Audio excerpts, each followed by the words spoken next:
Shalom semuanya. Ya, terima kasih kepada jemaat dan juga hambanya dari GPIA Ebenezer yang memberikan kesempatan kepada saya untuk menyampaikan firman Tuhan, bahwa kekuatan Tuhan memampukan kita untuk kita tetap bersukacita di dalam Tuhan. Tema yang diberikan kepada saya pada siang hari ini adalah Parenting in Family, mendidik anak dalam Yesus. Saya melihat bahwa di era pandemi COVID ini, ketika kita tidak bisa onsite, kita bisa bersama-sama beribadah di dalam Tuhan. Kita bisa bersama-sama dengan anak, cucu, menantu, keluarga, untuk terus ada di dalam Tuhan. Nah, sesuai dengan tema bulan ini, Harvest in Family, ya, tema yang diberikan kepada saya adalah mendidik anak di dalam Yesus. Kita akan baca di dalam Ulangan pasal yang ke-6, ayat 1 sampai yang ke-9. Demikian firman Tuhan.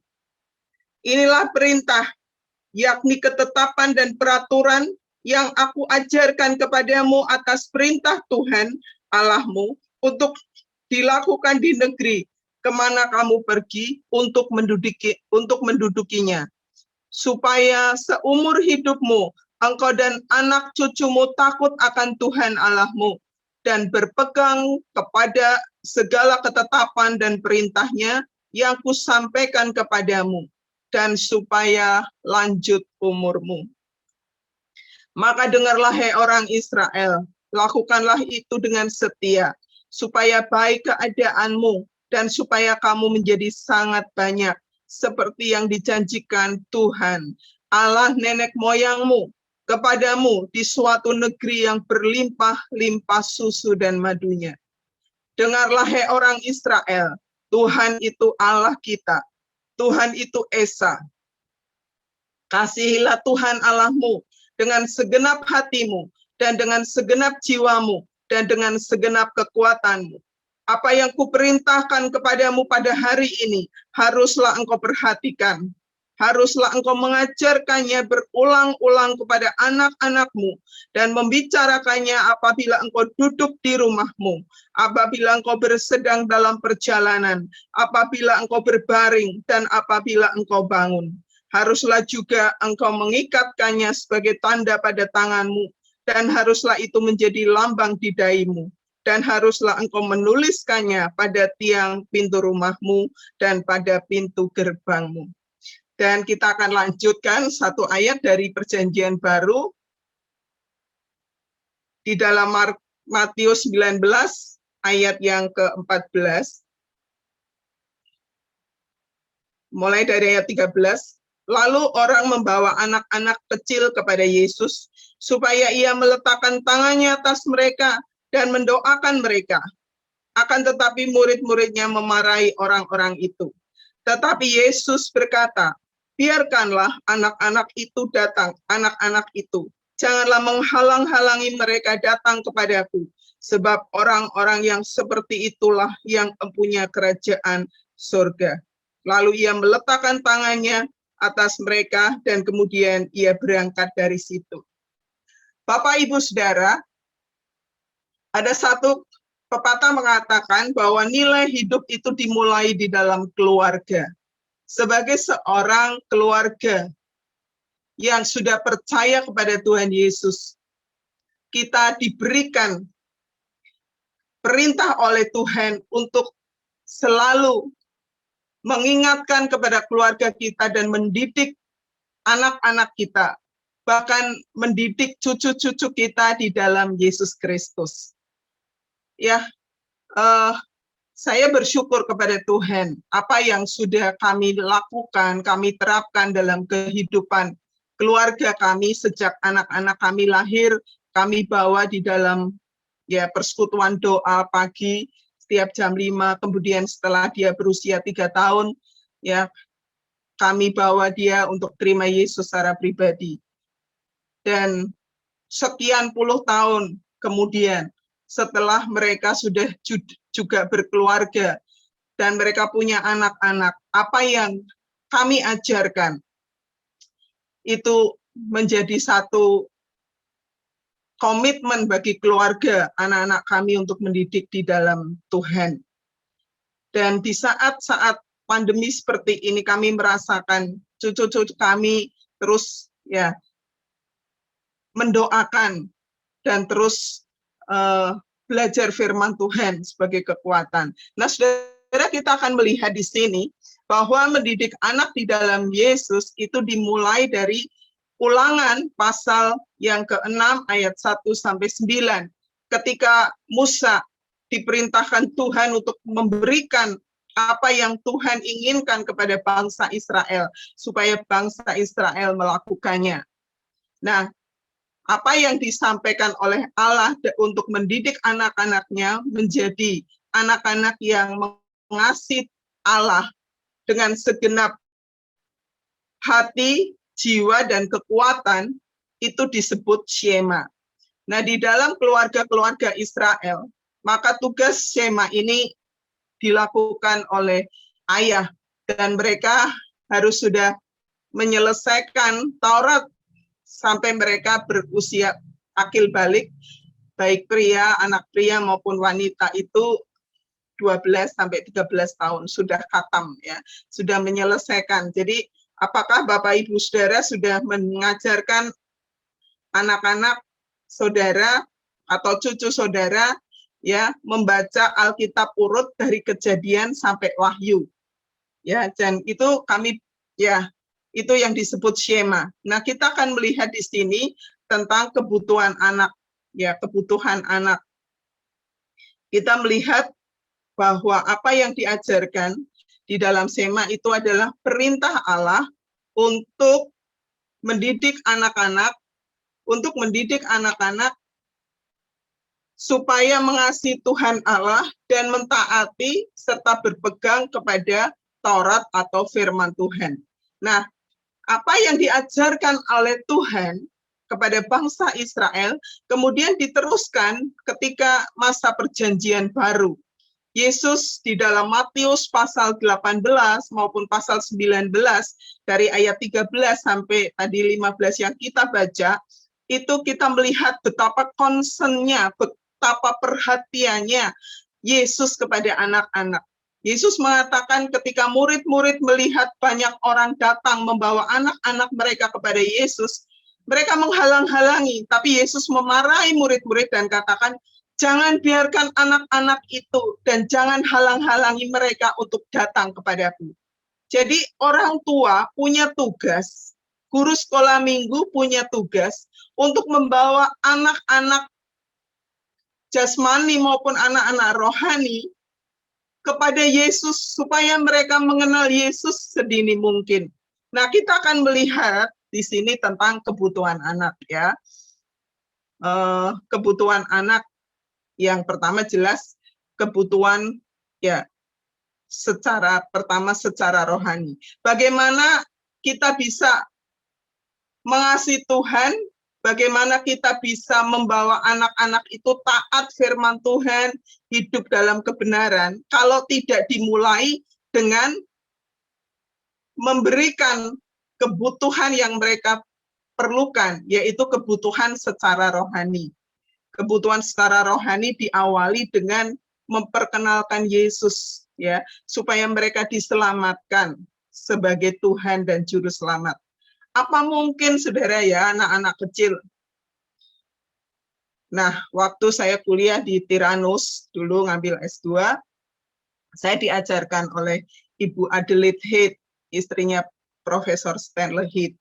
Ya, dia mengatakan bahwa anak-anak usia 3 tahun, ketika dia sudah rangkum, berbahasa, bisa diajak ngomong, itu bisa dibimbing kepada Yesus sedini mungkin. Tentunya dengan bahasa yang sangat gampang, dengan memperkenalkan kepada mereka, ada bukunya ya, waktu itu namanya buku tanpa kata.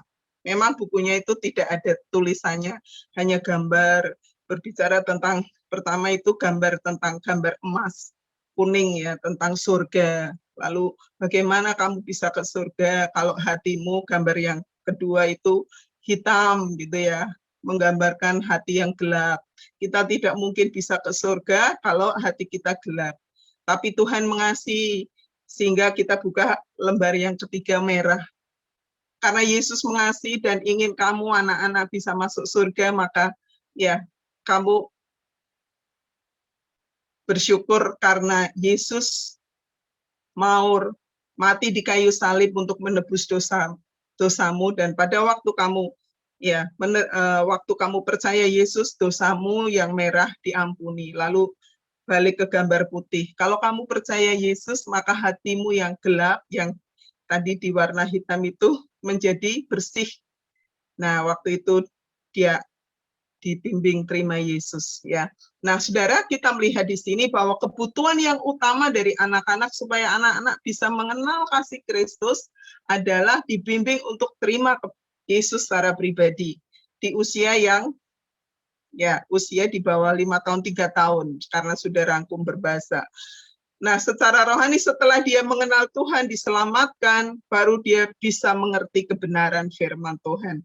Tentunya dengan bahasa yang sederhana, dengan bacaan-bacaan rohani yang sederhana ya. Ada banyak sekali sekarang buku-buku rohani, komik-komik Kristen seperti Power Bible Comic, dan juga kami STT Gamaliel, saya baru saja menerbitkan buku tentang KTBK Kids atau Contextual Bible Kids ya, yang diambil dari bahan surat 1 Yohanes pasal 1 sampai pasal 5, kemudian 2 Yohanes dan 3 Yohanes. Ada 13 bahan. Ya, ini sudah ya dengan pergumulan yang cukup lama, kerinduan, akhirnya diterbitkan buku-buku ini dengan bahasa anak sehingga anak-anak bisa belajar firman Tuhan dengan ada aplikasinya, ada gamesnya, ada penerapannya, dan ini bisa jadi berkat. Kemarin sudah kirim 173 eksemplar untuk Compassion di Bumiayu. Mereka sudah mengenal ini dan bersyukur. Jadi memang konsentrasi saya adalah anak-anak ya. Sampai saat ini saya melayani anak-anak di kampung. Kami juga melayani anak-anak di kampung supaya anak-anak itu terus bertumbuh dewasa serupa dengan Kristus melalui bahan KTBK pemuritan untuk anak. Nah, Saudara, yang kedua kita melihat kebutuhan tentunya kebutuhan fisik. Ya, Bapak Ibu Saudara pasti tahu kebutuhan fisik, makan minum, tetapi juga anak-anak perlu ada kebutuhan fisik. Era pandemi ini mereka perlu diajak untuk berolahraga bersama gitu ya.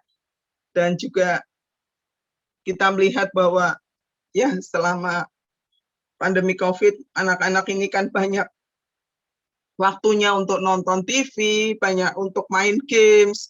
Nah, mereka alihkan. Salah satu hal yang positif itu kebutuhan untuk menjaga kesegaran fisik adalah main petak umpet. Saya bersyukur kepada Tuhan karena Ruben dan Ruben itu sangat senang. Sampai kemarin pas kami isolasi mandiri, mereka telepon, "Opa, kangen, yuk sembunyi-sembunyian," gitu. Dan saya sangat bersukacita ketika melihat Mas Ted mau naik turun tangga, cari cucu-cucu, demikian sebaliknya bisa tertawa-tawa. Nah, itu salah satu juga kebutuhan fisik kebutuhan fisik, kebutuhan permainan yang membangun daripada hanya nonton gadget aja, dialihkan ke situ. Nah, yang ketiga adalah kebutuhan kasih.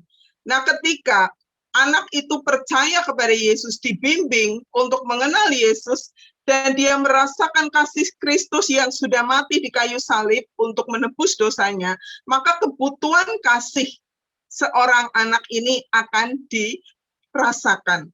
Ya, saya ingat berapa puluh tahun yang lalu, jadi Pondok Sukacita itu pelayanan anak-anak di kampung kami yang sudah saya rintis tahun 2000. Waktu itu kami ngadakan KKR Natal untuk anak-anak, ya ada 100, waktu itu 100 anak datang. Dan waktu itu salah satu ketika tantangan terima Yesus, ada salah satu anak yang bukan anak belum pergi ke gereja, anak ini. Tapi ketika saya menantang siapa yang mau percaya kepada Yesus, siapa yang mau dosanya diampuni, anak ini angkat tangan dan dia mau berdoa terima Yesus. Nah, setelah selesai itu, saya baru tahu bahwa anak ini adalah anak yang paling nakal di kampung kami.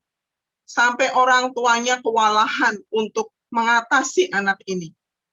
Tapi ketika dia terima Yesus, ada perubahan. Kemudian dia datang setiap hari Sabtu. Kami ngadakan acara Pondok Sukacita hari Sabtu. Dia datang bersama-sama bertumbuh. Ya akhirnya sampai dia kemudian dewasa, dia ada di luar kota, ya. Bersyukur kepada Tuhan, ya, karena dia merasakan kasih Kristus. Orang tuanya itu kalau menghukum dia itu diikat di pohon sampai anak ini ngaku, ya, ngaku mau ngaku salah enggak gitu. Kalau belum dia ngaku salah, ikatannya belum dilepas. Dia merasakan dia tidak dikasih oleh orang tuanya yang tidak dalam Tuhan juga sih. Tapi ketika dia terima Yesus, maka itu ya dia merasakan kasih Kristus yang pertama dalam hidupnya. Tapi orang tua juga perlu terus mengasihi anak itu, menerima dia apa adanya. Yang selanjutnya, anak itu juga butuh dihargai, butuh harga diri. Nah, seringkali kita itu, orang Jawa itu mengatakan, kowe iki cah cilik iso apa gitu ya. Berarti kita tuh nggak menghargai seberapa kecilnya dia bisa melakukan sesuatu, perbuatan sesuatu, pujilah dia. Pujilah perbuatannya, pujilah apa karakter yang baik yang ada pada dia. Jangan kita selalu membanggakan, wah foto uke pointer dewe, itu ya baik. Tapi nggak usah dipuji kecantikannya, kepandaiannya, karena kepandaian itu kasih karunia Tuhan. Kita puji kebaikannya, perbuatan-perbuatan yang baik, ya. Yang ketika kita menghargai dia apa adanya, maka anak itu ya bisa menghargai orang lain. Yang keempat, kita melihat bahwa sebagai orang tua perlu penstrukturan. Orang tua perlu mendisiplin. Kalau kita sudah menerapkan peraturan-peraturan di dalam keluarga kita, dan ketika anak itu dengan sengaja melanggar, maka perlu didisiplin. Ya, Bapak, Ibu, Saudara, contohnya begini. Kalau kita punya anak usia di bawah 5 tahun, kemudian dia diberitahu, nak, kamu jangan nyebrang ini ya, jangan nyebrang jalan, jangan keluar dari rumah, harus pamit sama Bapak Ibu. Kira-kira anak ini ketika diberitahu jangan itu malah nurut atau malah sengaja mencoba? Biasanya sengaja mencoba. Coba seberapa besar sih kekuatan orang tua untuk ya memberikan otoritas, kalau saya melanggar, saya dihukum. Jadi dihukum itu pada saat dia melakukan pelanggaran atas kesepakatan atau peraturan yang sudah kita sepakati bersama. Anak perlu didisiplin, ya. Tapi juga kalau sekarang konteksnya itu mendisiplin itu nggak seperti dulu ya, dengan rotan gitu ya. Ya, nggak perlu dengan rotan. Dipencet di bagian sini, bagian dekat bahu sini ada bagian cekung ini. Nah, ketika kita pencet keras, dia akan ada syaraf yang langsung menekan ke syaraf bagian otak. Kemudian dia akan menghentikan aktivitasnya sejenak. Ya. Kalaupun memukul ya bagian-bagian yang tidak membahayakan, misalnya di pantat atau di bagian-bagian yang ya tidak membahayakan. Jangan di dianiaya gitu ya. Sekarang sudah nggak zaman, dan sekarang anak-anak lebih bisa diberikan apa pendisiplinan dengan memberikan reason atau memberikan punishment yang sifatnya memberikan alasan kenapa kamu kok dihukum, kenapa kamu didisiplin gitu, karena kamu melanggar begini. Nah, Bapak Ibu Saudara, ini adalah kebutuhan anak. Mungkin Bapak Ibu Saudara mengatakan, waduh saya ini udah kebacut, kebacut karena saya sudah jadi opa, oma. Tapi apa yang sudah kita terapkan, Tuhan masih berikan kesempatan buat kita untuk kita ini bisa mendidik cucu-cucu kita, mendidik anak orang lain untuk mengenal Yesus sebagai Tuhan dan Juru Selamat pribadi. Nah, Bapak Ibu Saudara, di situ dikatakan bagaimana cara kita mendidik anak dalam Kristus. Yang pertama, memperkenalkan anak kepada Yesus secara pribadi. Ketika kita menceritakan tentang kasih Allah, menceritakan tentang kebaikan Tuhan, maka ya di situ harus ada satu statement, apakah kamu mau percaya kepada Yesus? Kalau kamu mau percaya kepada Yesus, buka hatimu. Ya mungkin Bapak Ibu Saudara menganggap, masa saya cah cilik, masa anak di bawah 5 tahun bisa terima Yesus. Ya saya sudah 4 anak ini, Kesia, Karen, Catherine, Kristi, sudah saya bimbing untuk terima Yesus sebelum usia 6 tahun. Ya, Karen itu agak aktif anaknya ya. Nah, waktu saya bimbing terima Yesus itu sampai 2 kali. Ya, karena pertama bilang, kamu mau enggak minta ampun sama Tuhan Yesus? Dia bilang, enggak. Loh, aku nggak pernah berbuat dosa kok. Gitu. Padahal saya tahu ya, dia kadang-kadang nyubit adiknya gitu. Sampai saya berdoa 2 kali, yang kedua saya injili lagi, dia terima Yesus. Nah, satu perubahan yang luar biasa. Ketika anak mengenal Yesus sedini mungkin, membuka hatinya kepada Yesus, maka Roh Kristus yang ada di dalam hidupnya itu mengubah kehidupannya. Ya memang dia masih aktif karena dia anak. Anak usia 5 tahun itu kan motoriknya berkembang, Bapak Ibu Saudara.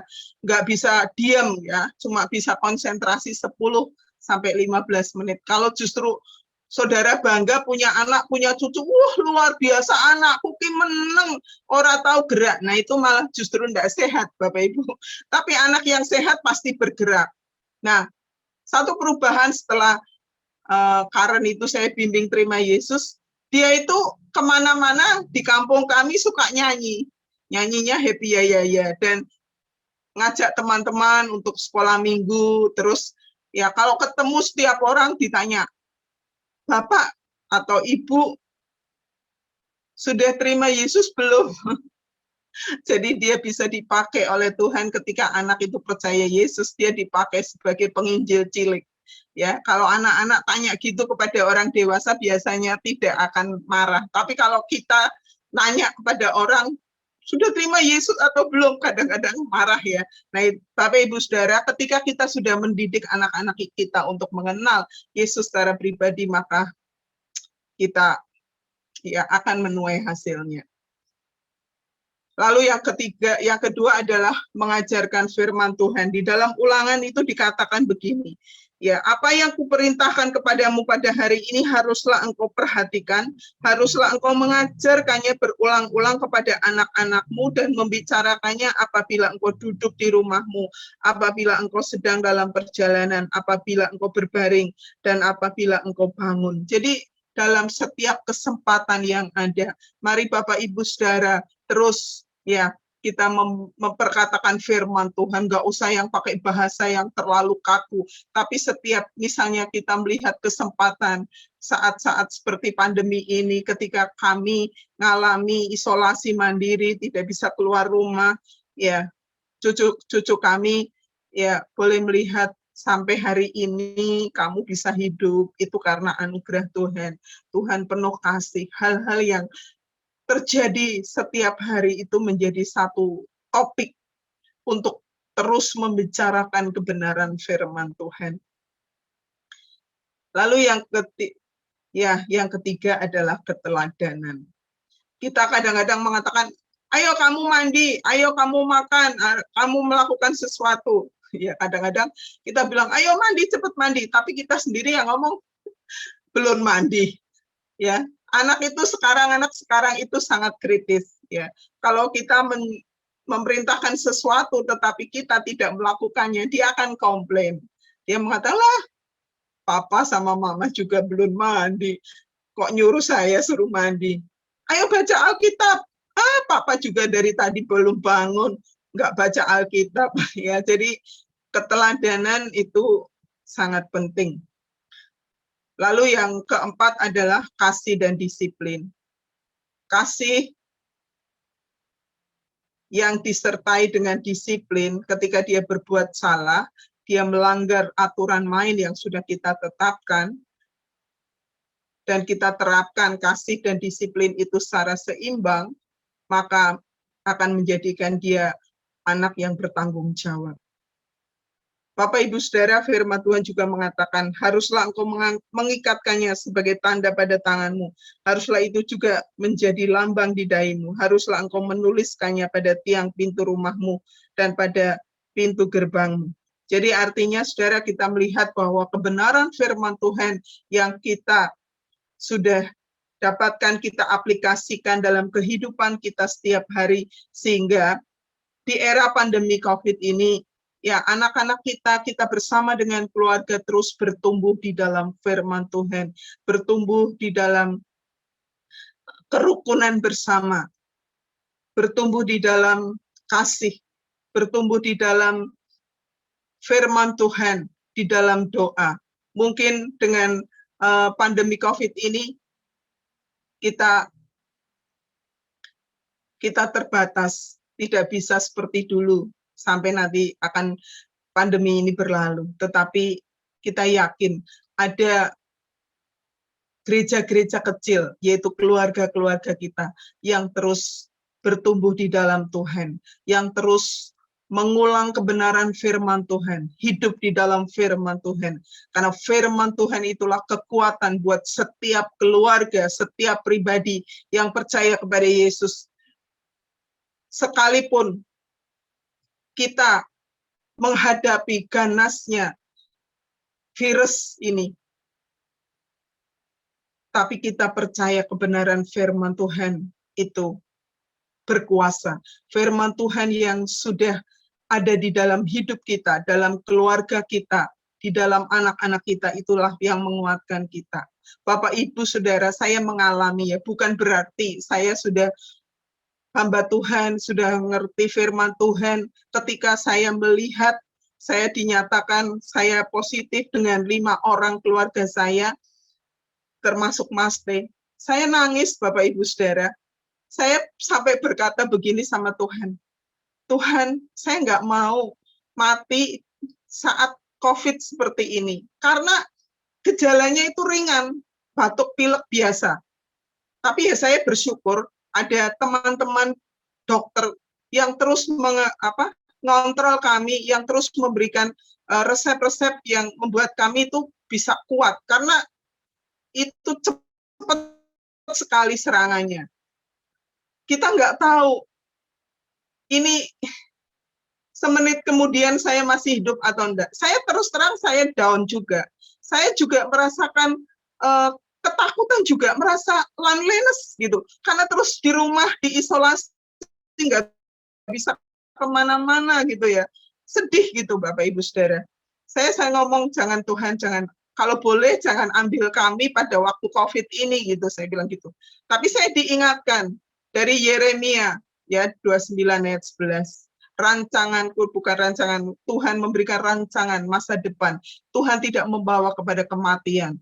Saya merasakan damai, saudara. Dan itu saya selalu diingatkan oleh Roh Kudus melalui firman Tuhan yang pada waktu saya kuliah dulu itu saya diwajibkan dosen saya ngapalkan ayat. Setiap kali pertemuan harus 10 ayat. Jadi kalau 10 kali pertemuan 100 ayat.